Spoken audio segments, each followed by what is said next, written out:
I'd like to call this meeting of the Herkimer County Legislature to order and ask Lieutenant Adams to join us starting us on the pledge.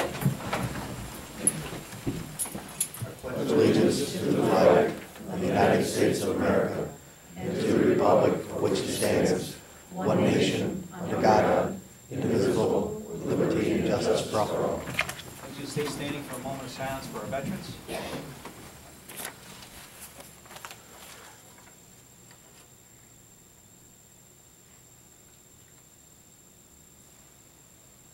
Thank you. Ask the clerk to call the roll, please. Hartman. Here. Rose. Here. Schrader. Here.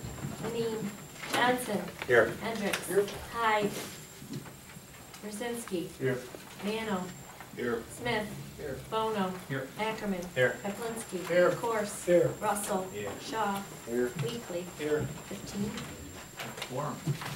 Pursuant to Rule 8, are there any objections or corrections to the minutes of the December 19th meeting? There are none. I'll order them approved. Reading in full of claims disallowed by the auditor and presented for audit by the legislature. And there's nothing on the desk. We'll dispense with the regular session to allow for presentation from Mike Ogden from Little Falls Hospital. Mike, you want to come up? Thank you, Mr. Chairman. I'm Mike Ogden. I'm the CEO of Little Falls Hospital, and it's my pleasure to be here this afternoon. Been sort of a long time coming. Jim and I talked since after I arrived probably 3 years ago. It'd be nice to just come and one way or the other, either come to the hospital and have a meeting, or for me to come here and just provide an update of what's going on at the hospital. But for a variety of reasons, it didn't happen sooner, but it was probably timely and probably more relevant given everything that is occurring in the healthcare industry today. Jim said I have 15 minutes, so I'll try to get through a lot of information. Normally I have a multimedia presentation. I take out various organizations, but I'm relying on a packet of information that was passed out at your place in advance. So shortly I'll ask you to refer to some of those. But I guess mainly for your information, I've been at Little Falls Hospital a little over 3.5 years. I was previously Vice President of Administrative Services at Community Memorial Hospital in Hamilton, New York, which happens to be my hometown as well. I wasn't always in the healthcare industry. Probably 20 years ago, I decided that I wanted to make a career change and focused on healthcare. I went back to school, got my education in that area. One of the people I consulted with in that decision was someone I'd gotten to know in the Hamilton community, someone I think maybe some of you remember from years ago, David Felton. He was the administrator of the old Herkimer Hospital back in the late 70s and early 80s. When I consulted with Dave, he said at that time, he said, I'll support you any way I can in your endeavor in the healthcare career. He said, but you're crazy to go in this field. It's just a crazy environment. Dave just recently retired after 30 years at that hospital, and I think now if you were to consult with him and ask him about a career in healthcare, he'd probably say you need to be committed, because that's how crazy the healthcare industry is. Healthcare industry today is going through a tremendous amount of change. Actually, when I presented this year's budget to our board of directors, I prefaced the whole presentation by the fact that the only certainty that we face today is uncertainty. That's really the climate in which the healthcare industry finds ourselves today. We're going to be seeing a lot of pressure, a lot of change over the next 3 to 5 years, probably more so than the healthcare industry has seen in decades, even though I know we've experienced a lot of change over that time. The healthcare industry is under tremendous pressure in many different perspectives.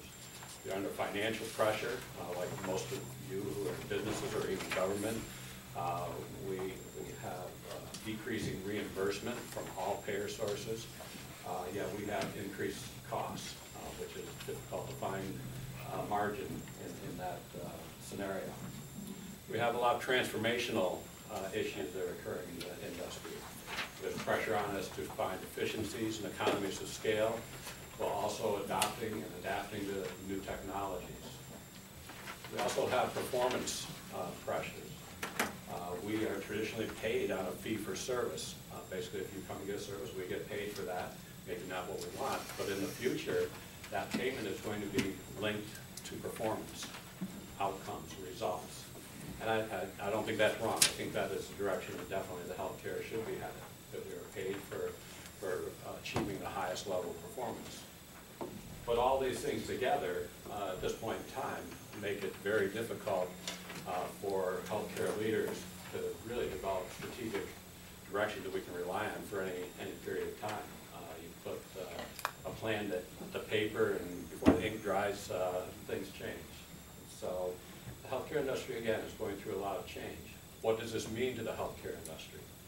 I think overall, in New York State and nationwide, we're going to see a change in the landscape of healthcare. We're going to see a lot of mergers, affiliations. Unfortunately, we're going to see hospitals continue to close. We've experienced that in the 70s, we experienced it in the 80s, and now I think we're going to see some more of that as hospitals continue to try to survive in today's environment. I guess more importantly, what does this mean for Little Falls Hospital? I think for us, it means we're going to be challenged just like every other hospital. But I will say that I think the strategic decisions were made by our board and our community historically over the years, maybe for different reasons, really have allowed us to be in a much better position than many community hospitals out there today. I really believe that there's going to be some tough sledding for a lot of small hospitals out there. So I guess to highlight where we are in terms of supporting the fact that I feel we're in as nice a position as we can given this era of uncertainty and change, I'd like to refer you to your packet, the first document in here. This is this transition services timeline.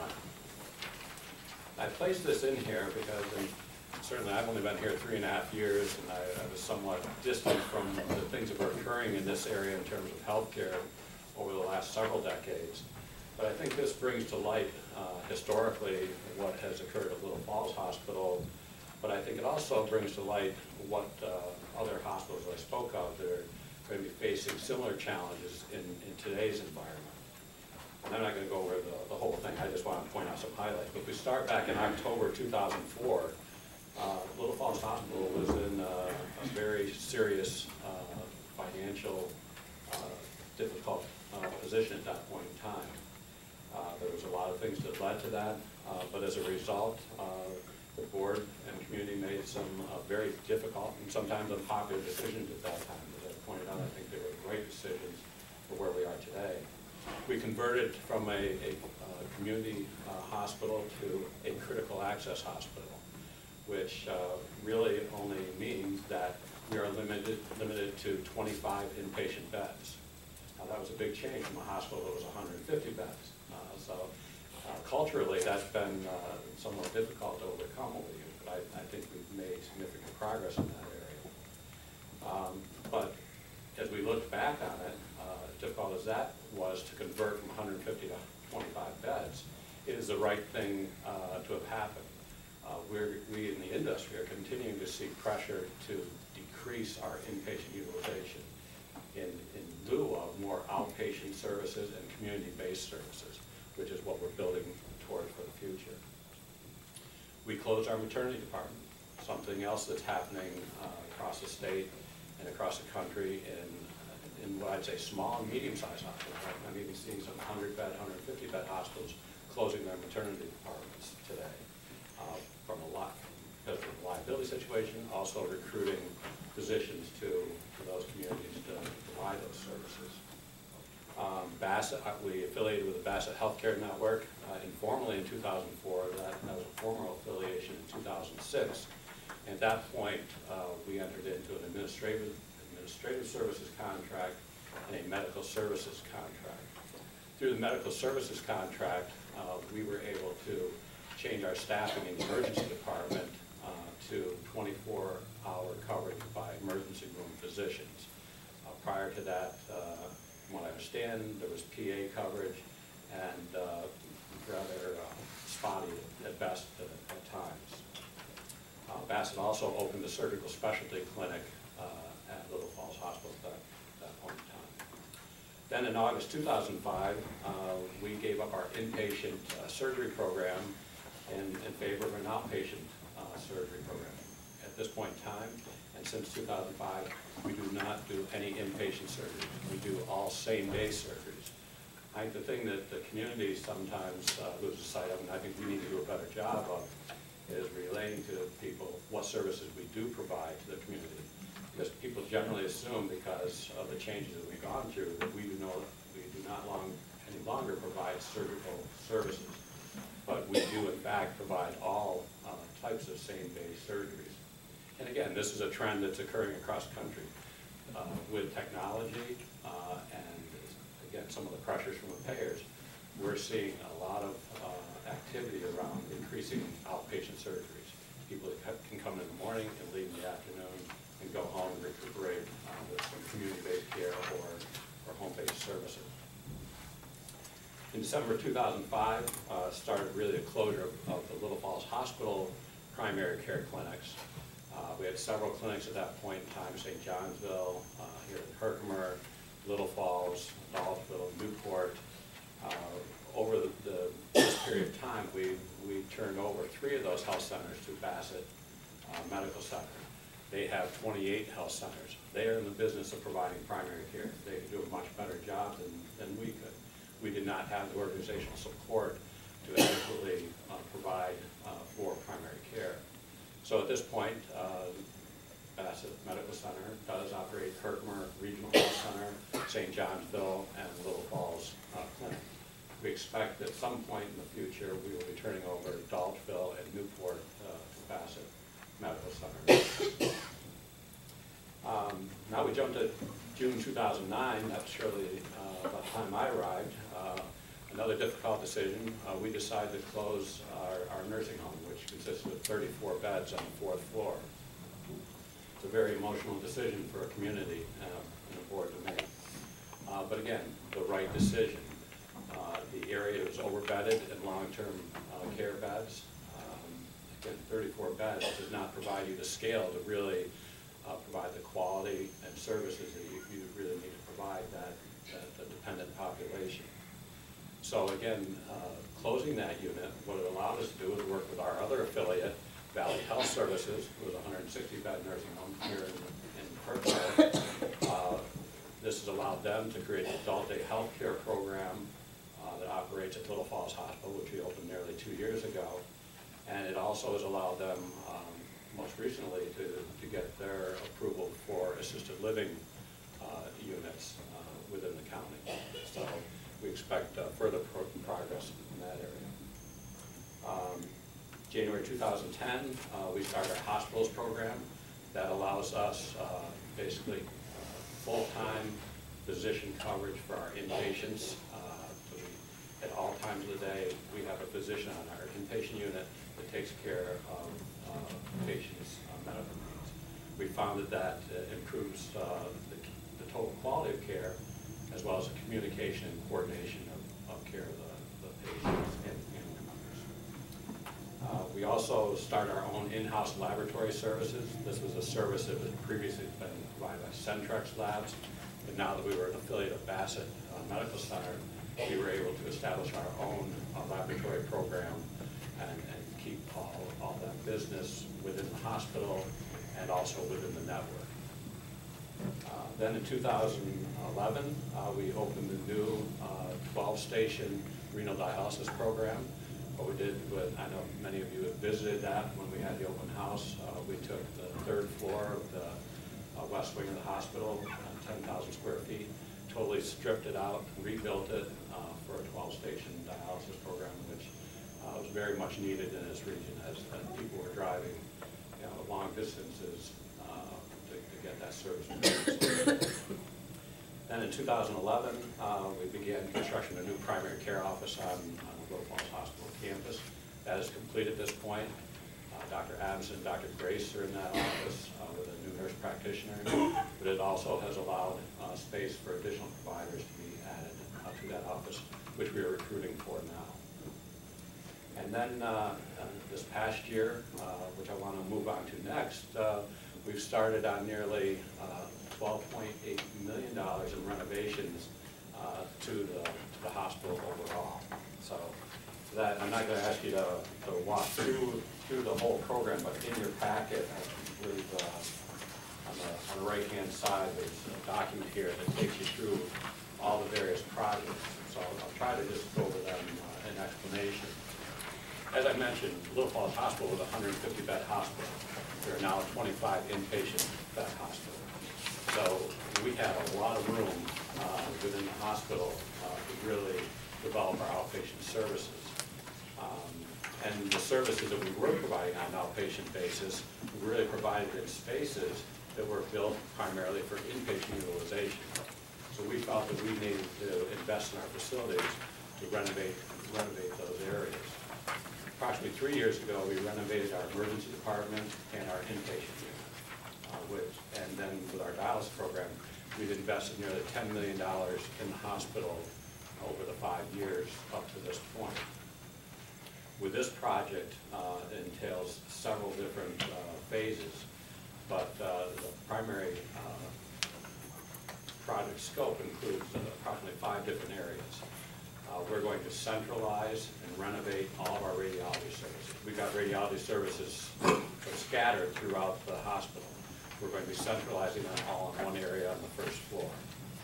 Our rehab department is located on the second floor, basically in old inpatient rooms. We've moved that, it's going to be moved to the ground floor behind adult daycare, which is easier access for people needing rehabilitation services. It's going to have an open gym, fitness, wellness area, along with traditional rehab program. That is underway right now. Our emergency department, I mentioned, was renovated 3 years ago, but if any of you have been at the hospital and know Whited Street where ambulances unload, it's a significant grade. Not easy for patients or ambulance crews to unload. We have taken down what was known as a borough building on the north side of the hospital, and we've created a grade level covered canopy entrances to allow for 2 ambulances to arrive simultaneously and unload into the emergency department. So that is underway. What else? Our surgery department, currently located on the first floor with 2 ORs and 1 procedure room, very out of date. It's a very suitable area for surgeries to occur, but not designed for outpatient surgery. So we're to achieve that project, we're going to take the entire second floor, like we did with dialysis, totally strip it out and rebuild it, so we'll have a full service outpatient surgery center at the hospital. So those are primary projects that we're undertaking. There's one other project we're doing the building, but Bassett Medical Center is going to operate, and that's going to be the Bassett Heart Care Institute. Bassett came here with cardiology services shortly after our affiliation, but it hasn't really been a formal program. So what has allowed us to do, because of Dr. Adams and Dr. Grace moving into the new primary care building on campus, we were able to take the space where they were previously on the second floor. We're going to totally renovate that, and that's going to be the new home of the Bassett Heart Care Institute, which will allow us to have full-time cardiologists and all the outpatient cardiac testing performed at Little Falls Hospital. Bassett Medical Center is going to move their cardiac testing from Herkimer Health Center to the hospital because the cardiologists want to be near an emergency department and in the hospital setting to provide that service. So that's going to be a much needed service in the area as well. And infrastructure-wise, we're replacing our backup generators. We have backup generators that don't provide power to our entire facility when we're without power.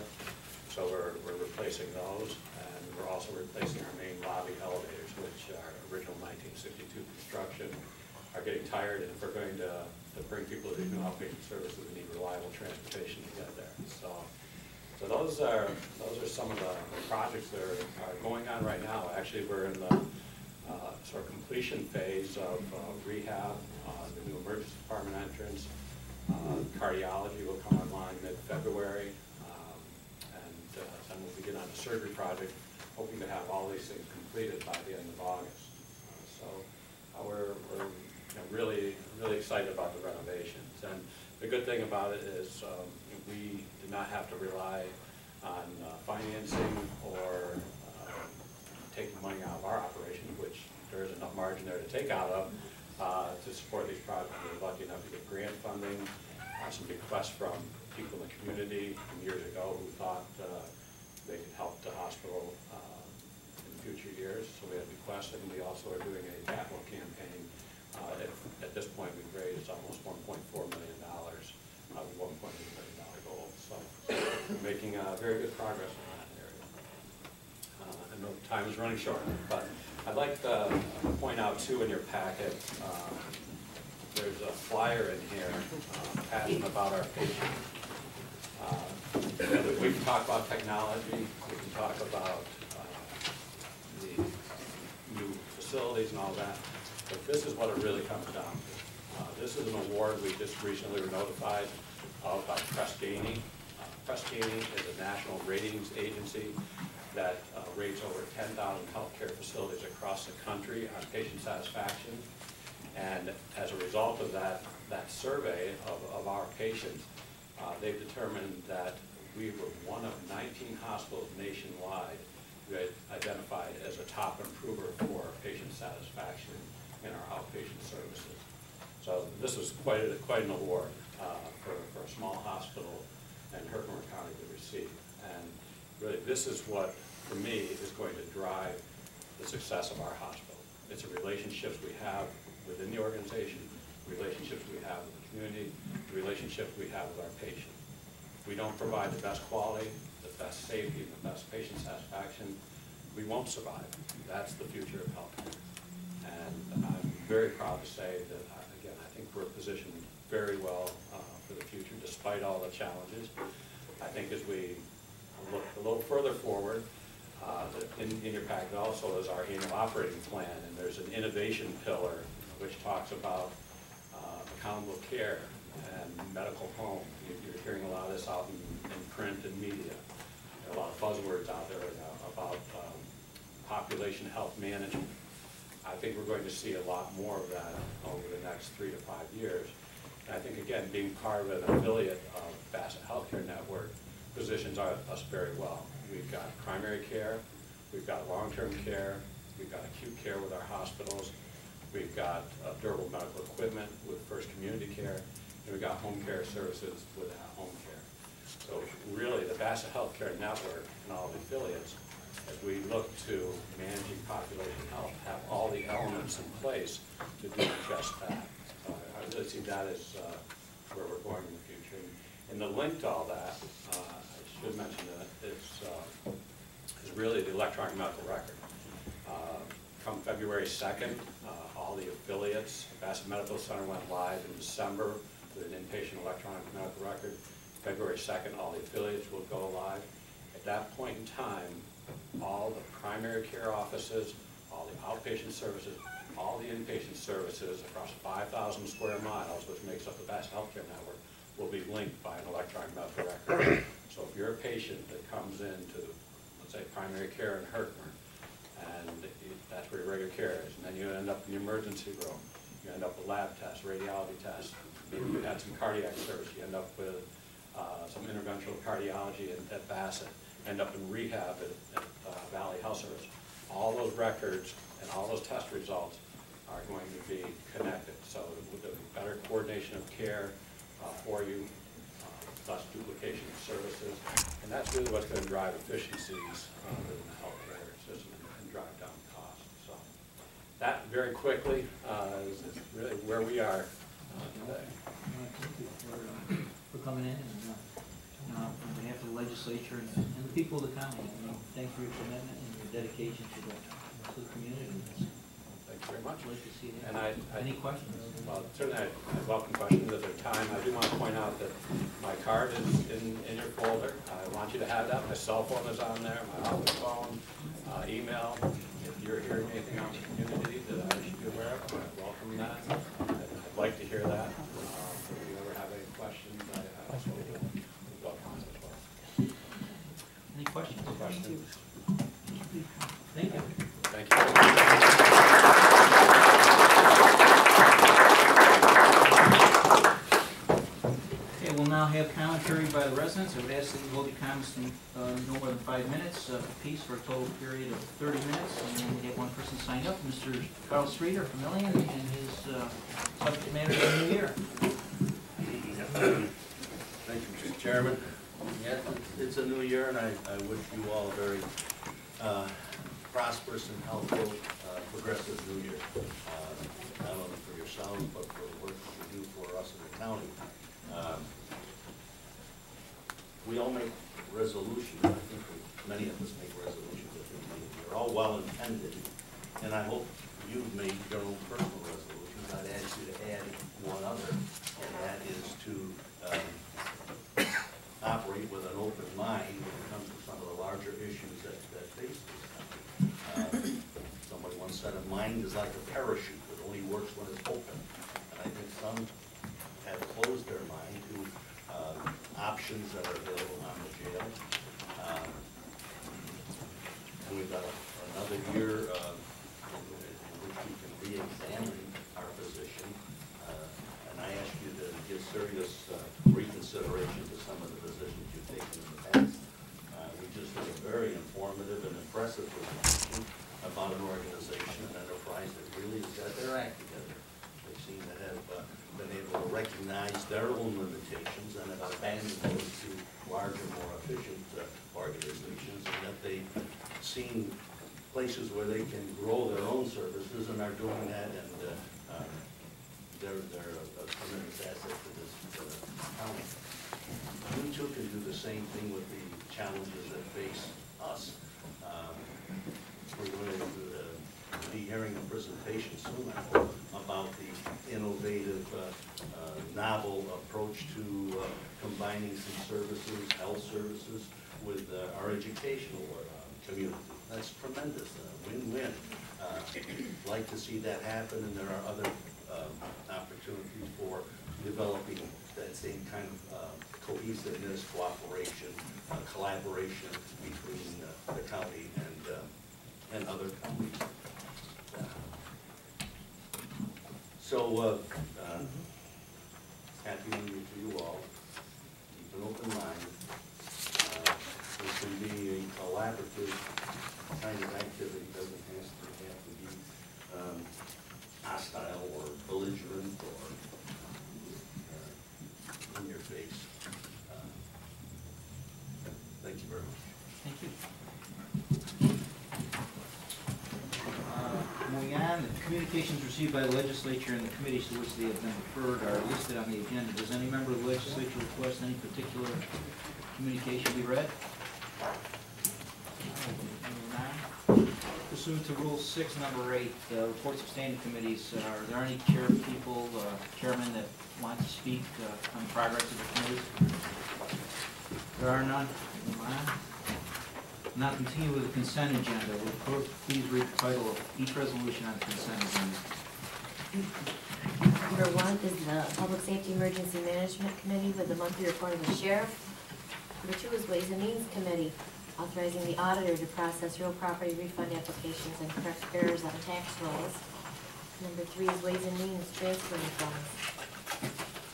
May I have a motion? Mr. Russell, second by Mr. Hendricks and Mr. Johnson. Any discussion, debate? All those in favor, aye. Any opposed? Resolution passes. Number 4. Ways and Means regarding designation of depositories of county funds.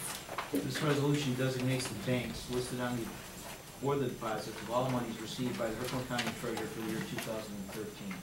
Motion by Mr. Russell, second by Mr. Smith. Any debate? All those in favor, aye. Resolution passes. Number 5. Public Safety Emergency Management, Ways and Means, extension of agreement with Mary Imogene Bassett Hospital. This resolution authorizes a 3-year agreement with Mary Imogene Hospital for treatment of inmates for the county correctional facility with active pulmonary tuberculosis. May I have a motion? Mr. Hendricks, second by Mr. Poplinski and Mr. Shaw. Any debate? All those in favor, aye. Aye. Opposed, nay. Passes. Number 6. Ways and Means, the temporary extension of position in Treasurer's Office. This resolution extends the temporary position established by resolution number 186 of 2012 to the Treasurer's Office through June 1st, 2013. May I have a motion? Mr. Russell, second. by Mr. Poplinski, Mr. Ackerman. Any debate? Clerk will call the roll. Brzezinski. Yes. Mano. Yes. Smith. Yes. Bono. Yes. Ackerman. Yes. Poplinski. Yes. Gorse. Yes. Russell. Yes. Shaw. Yes. Weekly. Yes. Hartman. Yes. Rose. Schrader. Yes. Johnson. Yes. Hendricks. Yes. 15. Resolution passes. Number 7. Ways and Means and Human Resources amending 2013 salary schedule. This resolution amends the 2013 Herkimer County Salary Schedule Number 3, CSEA, to make the changes as listed. May I have a motion? Mr. Russell, second by Mr. Smith and Mr. Poplinski. Any debate? Clerk will call the roll. Hartman. Yes. Rose. Schrader. Yes. Johnson. Yes. Hendricks. Yes. Brzezinski. Yes. Mano. Yes. Smith. Yes. Bono. Yes. Ackerman. Yes. Poplinski. Yes. Gorse. Yes. Russell. Yes. Shaw. Yes. Weekly. Yes. 15.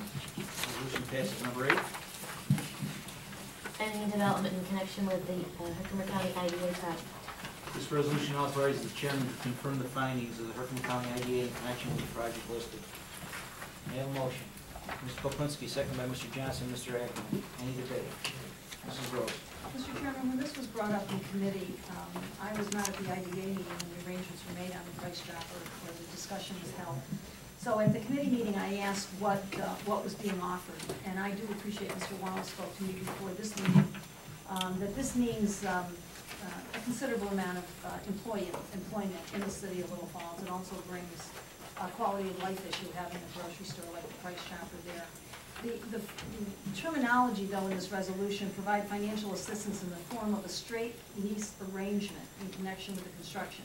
And Mr. Wallace indicated to me we're back to that nominal title, I think was the expression.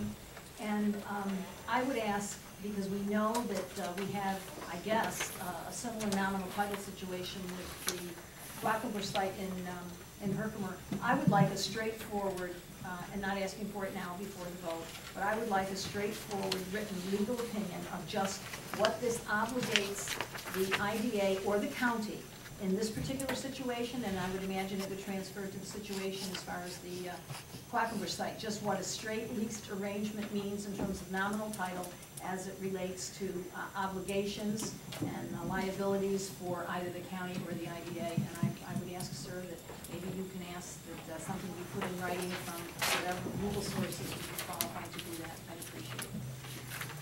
Then Mike Stevens responds. Anyone else? All those in favor? Any opposed? Resolution passes. Number 9. Human Resources, Ways and Means authorizing contract for non-Medicaid emergency transportation. This resolution awards a contract to Bernie Bus Services Incorporated to provide non-emergency Medicaid transportation services for the county. May I have a motion? Mr. Smith, second by Mr. Shaw, Mr. Hendricks. Any debate? Mr. Chairman, Yes, sir. if the state does in fact take this over, in which they are going to, I'd like to thank Bernie Bus for saving this county a lot of money in the last 15 years or so, that they've been doing some and all of our emergency Medicaid transportation. Noted. Anyone else? All those in favor say aye. Aye. Any opposed, nay. Resolution passes. Number 10. Public Safety Emergency Management approving amendment to court security contract. This resolution approves a court security contract amendment with the Office of Court Administration. May I have a motion? Mr. Hendricks, second by Mr. Poplinski. Any debate? All those in favor signify by saying aye. Aye. Any opposed, nay. The resolution passes. Number 11. The Ways and Means Committee authorizing cancellation of contract for the city of Little Falls. This resolution cancels the assessment contract with the City of Little Falls. May I have a motion? Mr. Weekly, second by Mr. Ackerman. Any debate? Mr. Russell. I'd like to ask for a roll call vote, please. Any other debate? Roll call. Clerk will call the roll.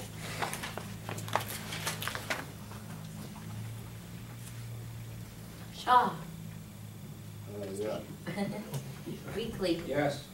Hartman. Yes. Rose. Yes. Schrader. Yes. Johnson. Yes. Hendricks. Yes. Brzezinski. Yes. Mano. Yes. Smith. Yes. Bono. Yes. Ackerman. Yes. Poplinski. Yes. Gorse. Yes. Hustle. Yes. Resolution passes. Number 12. resolution for the Telegram and Times for the official newspapers. This resolution designates the Herkimer Telegram and Little Falls Times as the official newspapers for the county of Herkimer for 2013. May I have a motion? Mr. Kaplinski, second. By Mr. Johnson. Any debate? Mrs. Rose. Mr. Chairman, in the Administration and Veterans Committee meeting, I had requested, and I appreciate these two newspapers being our official newspapers receive notices of our meetings. I had asked that we consider expanding said notice and include whatever agenda items prompted the meeting. And it did not come forward from committee. There were various opinions, I guess, on why they didn't think that was such a good idea. But I would suggest that it would be, this should be rethought, that we convene meetings. This is our regular quarterly meeting or our regular monthly meeting. But we have agendas for any committee meetings that are convened. And we receive a notice and tells us what the particular item is that prompted that particular meeting. And then there's a section that says other. Should there be any other information that would come up or any other questions or issues that would be brought to that meeting. I would hope that we would consider expanding the notice to the media that we're obligated to do by law and consider adding to that notice whatever items were necessary that are going to be addressed at the meeting that we know of at the time of the notice. It's done by other municipalities, and I think it would just be a step for 2013, forward, straightforward, transparent on why we're coming forward. People may come, may not come, but we afford them the opportunity, perhaps spark their curiosity or their interest, and bring more people into the fold. So I would hope that would happen. Thank you. Any other debate? Mr. Chairman? Yes, sir. I think the nature of this resolution, first of all, I think whatever information on any potential meetings or agendas of meetings that we can get out to the media is all well and good as a news article. This is for matters that have to be printed by law, and we have to pay to have those inserted. So this is a cost to the county for these things. So whatever information that can be gotten out and the public's more aware, I'm all in favor of that. This is only for those things that have to be, in fact, published by law of the county that we make this designation. I appreciate what Mr. Course is saying. We read those legal notices in the paper, and I believe we are obligated by the Open Government Meetings Law to provide notice of our meetings. We do it in a variety of formats. We do it in the newspaper. I don't believe, fortunately, we are obligated to pay for that, but we have the specific papers that we send that to, and that's why I bring it forward at this point. Thank you. Anyone else? All those in favor, aye? Aye. Any opposed, nay. Resolution passes. Number 13. Natural Resources authorizing chairman to suspend dog quarantine. This resolution authorizes the chairman to sign the order to establish a dog quarantine for the year 2013. I have a motion. Mr. Shaw, second. By Mr. Weekly. Any debate? Mr. Chairman? Yes, sir. Just to bring any members of the legislature up to speed that don't realize this, if we have this in place and DEC feels the situation arises, they can contact our clerk. She can put the notice in because we've authorized it. This is only jump-started by DEC's initiative. But if we didn't have this in place and DEC felt the occasion arose between meetings, we wouldn't have this in place. And that's why we pass it in this form. Thank you. Having served on this committee at one point in my first term, I know that this would come before the committee. I recognize that our rules allow it to come forward without a committee meeting with adequate signatures on the resolution. Do we have those, sir? I believe so. Is the Who's got the resolutions, guys? you want to check that? On the dog quarantine?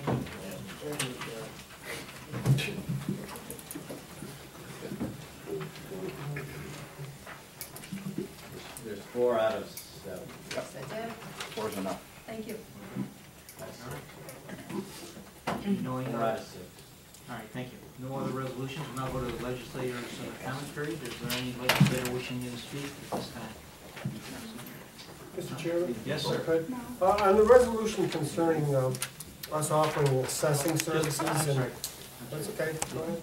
We can take the vote. All right, Let's take the all right, vote. come back to me, I'm please. Sorry if you would, about Mr. Chairman. All those in favor, aye? Aye. Any opposed, nay? Resolution passes. Thanks for catching me. Thank you. All right, sorry, Dennis. Concerning the county and if we're going to continue to offer services, I've had some thoughts that if we are going to offer the service, it should be possibly a contract for 5 years. In the first 2 years, they perform a reval, and then 3 years of service besides. I know that it may be too expensive for some townships, but I think those townships that contract with us and maintain close to 100% are very satisfied with the quality of the work that the county's doing. To maintain partial assessment or take over an old assessment and then try to have parity and quality, I don't think it exists. And it's not a long enough deal to know if they want to stay with the county and are happy with it. So I think we should rethink our offering of services and maybe go into some kind of a longer term contract, 5 years, and definitely involve a full revaluation on the front end of that contract. That's just a thought I had. Come on, Mrs. Rose. I appreciate Mr. First bringing it up, and I hadn't thought that this is where we would talk about it. I would just like to make a point also that what came up in committee was that we had rendered the services, and because of employment adjustments in the real property office, the individual who had been doing the City of Little Falls was no longer going to be able to do it. And because we cut back to staff in the spirit of economies, I gather.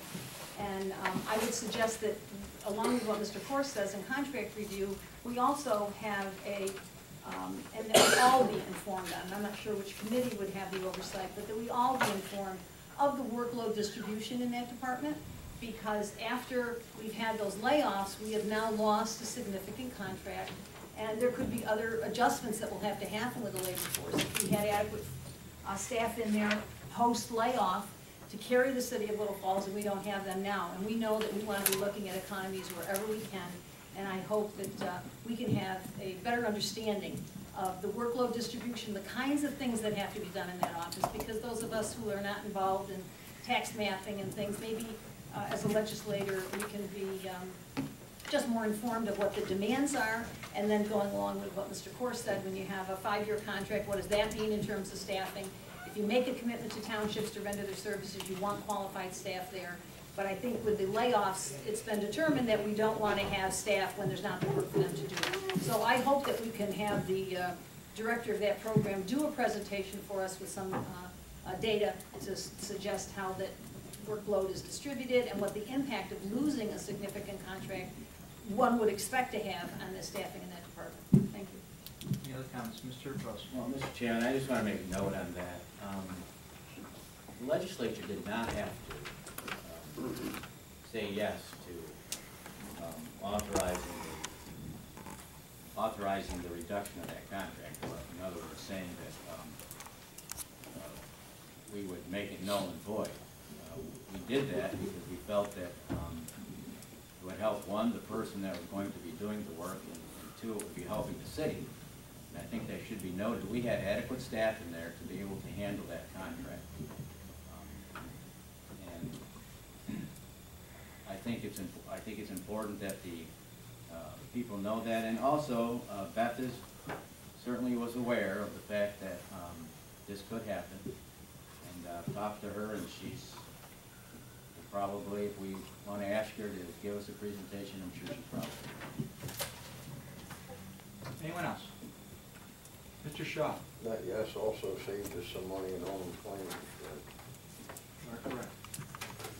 Any other comments by legislators? Mr. Smith. Well, there seems to be a misunderstanding there that we reduced the staff and we weren't able to handle that contract. That's not the case at all. The case is that they started this program under that particular assessor, and the City of Little Falls chose to continue it with that assessor that they preferred.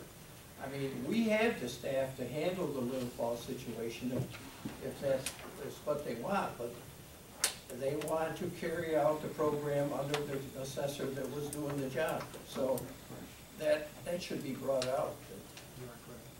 Hey, before we get into debate, if we're going to debate this, we should bring this back to the committee. I mean, we're getting out of our realm here with legislative comments. So let's go to anyone else with any other topic. I mean, we could refer this. We can refer this to. I don't want an opinion left in what I was saying. I agree. We had the staff. I'm not saying we didn't. just to be understood. I'm just suggesting, what do we do with that staff now? Thanks. Okay, any other comment? Okay, with that, Mr. Mano, you wanna do your? If there's no further business, I move we adjourn to January 23rd. No, that's February, right? No, January 23rd, 2013 at 7:30 p.m. Motion made, second. Mr. Shaw, all those in favor? Aye. Any opposed? We are adjourned.